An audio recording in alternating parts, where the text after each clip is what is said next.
আবারও আফরান নিশোর এক ভিন্ন রূপ, তার সঙ্গে ঝলক দেখা গেছে চঞ্চল চৌধুরী ও পূজা চেরির।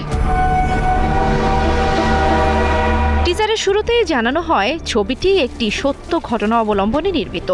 বরফে ঢাকা পাহাড়ি পথ, মরুভূমির রুক্ষ প্রান্তর আর ঘোড়ায় চড়া সশস্ত্র দল সব মিলিয়ে তৈরি হয়েছে থ্রিলিং আবহ।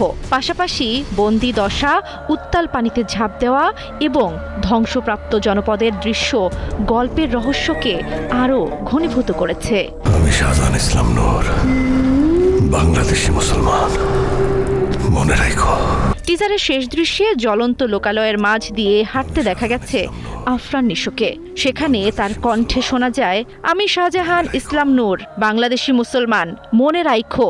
এই সংলাপ ঘিরেই দর্শকেরা অনুমান করছেন সিনেমাটিতে থাকবে এক ভয়াবহ সংগ্রাম ও বেঁচে থাকার গল্প।